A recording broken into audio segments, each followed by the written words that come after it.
Mic check 1 2 1 2. It's the Y2K collector, and unfortunately, I was not able to put together a edited video for you guys today.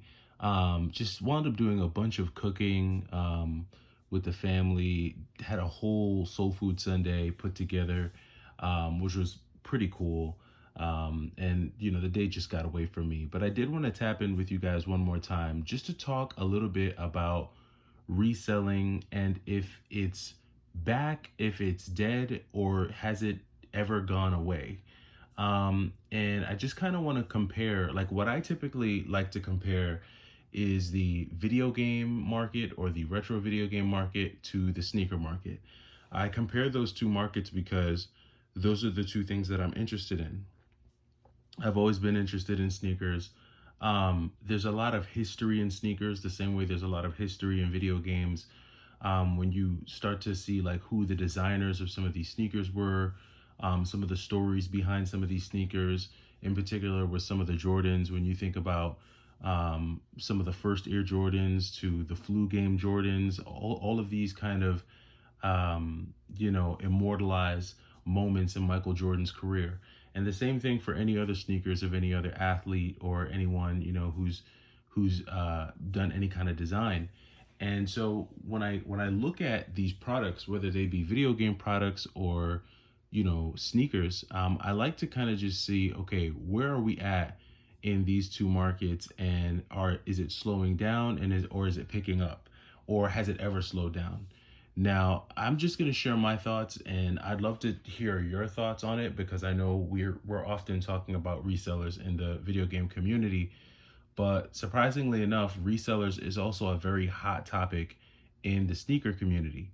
Now, for me, when it comes to like retro video games, especially some of the more pricier retro video games, I don't feel like reselling ever went away.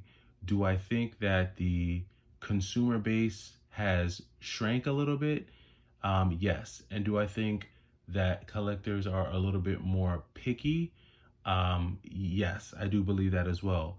But I don't think that there's been enough of a disruption, especially in the retro gaming market, for there to be any significant drops in price. During the height of the pandemic, you really couldn't get a copy of Blood Will Tell for less than $500. It was impossible to find a copy for less than that. You were going to be looking at least $550 to $600 for a copy of Blood Will Tell. Whereas today, I'm seeing complete and box copies of Blood Will Tell sell for somewhere in the neighborhood of 450, between 450 and 5. I would say on average, maybe around 465 is what Blood Will Tell is selling for. Now that's still a pretty high price, but it's not nearly as high as it was before. Then you have a game like Futurama, which even during the height of the pandemic, I want to say Futurama, and one of you price charting, gurus can go in there and check me on this, but I want to say Futurama was around like $200. Post 2020 madness, Futurama actually started to climb, and I want to say it was going for over 300 at one point. I feel like right now it's hovering at like the 275, 300 point, but Futurama is one of those games that actually has kind of held its value and has gone up a little bit. And then you have like a game like God Hand, which is kind of just like sat in the middle somewhere in terms of its price range between 2020 and now. I don't think there's been any real sharp increases or anything like that. I didn't really check the pricing on that. But when I think about just these games, also some of the Silent Hill games that I have, the retro game market prices definitely have slid down a little bit, but there hasn't been as many variables, I would say, that have changed in the retro gaming market, aside from the fact that less speculative buyers are out there, less people who just want to relive the nostalgia are out there, and it's kind of reverted back to the original core group of retro game collectors, and then anyone who joined the community post 2020 and is still hanging around and is still trying to build their collection. And then, of course, anyone who's new to the hobby and is trying to build their collection as well. But I feel like because there hasn't been much of a change in the supply that's available. If anything, the supply is decreasing, right, for retro games. And I think that's one of the reasons why prices have not crashed, because the supply is not growing, it's decreasing. And perhaps the slow incremental decrease in supply has been met, right, with the slow incremental decrease in demand. And I think that's one of the reasons why we really haven't seen it fall off. What does this mean for resellers? Well, for resellers, it doesn't it basically, for resellers, it means that resellers now have to be a lot more tactical with the games that they buy to resell. They can't just resell anything. It's not like the days where you were just reselling anything for crazy prices. Now resellers have to be really picky about what they buy, and they have to be really particular with how much they're paying for their inventory. Resellers do not like games like this, in my opinion. I've said it in so many other videos, and I'll say it again. Resellers do not like these types of games. They do not want to have an inventory filled with Futurama, God Hand, and Blood Will Tell. Because while, yes, if they lower the price enough, it will sell really fast, they won't be able to sell it at a price that will get them the margins that they're looking for, depending on how much they had to pay to get these games. Unless they found it miraculously at a garage sale or something, which in 2025, that's not happening. That might happen once a year for the most dedicated video game hunter. But so many garages have been raided, so many storage closets have been raided all across the country. I mean, you have YouTubers buying entire video game stores and barns filled with games. I mean, the cat has been out of the bag for years now. So the odds of you finding these games for dirt cheap is almost impossible. So resellers don't want this stuff. They want the cheap stuff. They want the bread and butter stuff. Resellers want SSX tricky. This is what they want. A $35 game that they can pick up somewhere for maybe 16 bucks and then sell back to you for 35. That's what they're looking for. They're looking for the cheap stuff because that's where the market has gone. And I think that is more so reflective of the change in the consumer base more than the change in the inventory. Now with sneakers, it's a little bit different, right? Last year, the sneaker game was in a great place for me because sneakers weren't hype last year. You know, there were Jordans coming out that were sitting on shelves for months. You had so many classic Air Jordan sneakers going straight to the outlet because no one wanted them, right? But now this year in 2025, it seems like resellers are back when it comes to sneakers. And when I compare it to the retro video game market, I said, well, is it because the consumer base has changed? No. The difference in the sneaker market is that companies are purposely limiting supply to drive demand. And because of that, it's opened the floodgates for resellers of sneakers and shoes to get back into the game. For someone like me who does not resell sneakers, I don't resell anything. I play the games I buy or collect, and I wear the sneakers that I buy. But for someone like me, it's a bit of a bummer because there were a lot of sneakers that I was looking forward to getting this year. But unfortunately, due to resellers and backdooring, it looks like I'm not going to be able to get some of the sneakers that I wanted. For instance, there were a pair of fours that came out by Nigel Sylvester. He's a he's a pro bicyclist. And he came out with a pair of brick by brick Air Jordan 4s. Some of you may have heard about that. I couldn't get that. I was not able to get it for retail, and I'm not paying resale for those sneakers. If you think retro game resale prices are bad, oh, don't even look at sneakers, man. These things are selling for like $600, $700, $800 a pop. Now, luckily for me, I was able to hit on one of the more coveted sneaker releases that have come out this year, and I was able to get these at retail because I am a fan of this shoe model. These are the Air Jordan Union LA Chicago Shadow Air Jordan 1s, and these are basically a combination of the Chicago Air Jordan 1 and the Air Jordan 1 Shadows.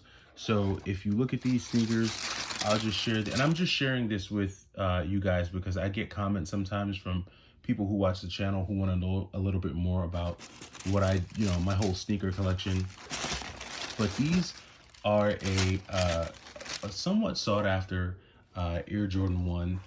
As you can see, the bottom is made up of the Chicago, Air Jordan Chicago colorway, which is that classic like Chicago Bulls red colorway. And then the top is made up of that Shadow, which is a different colorway that came out of the Air Jordan 1. You've got that oversized logo. You've got the suede on the top, and then you've got kind of like this unfinished tongue here on these. Now, I'm a big fan of sneakers. It's someone commented on my channel. They said, "Dude, how old are you buying sneakers?"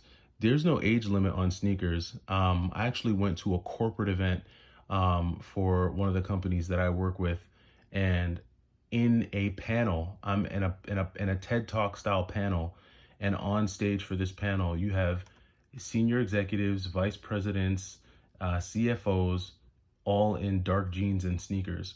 So if you think that this is like 1995, where everyone is wearing like shoulder pads and, three-piece suits, wake up. It's 2025, and some of the most esteemed executives are not doing that anymore. Now, whether you like that or not is going to be a personal preference. Me, I don't care, because I could do it either way.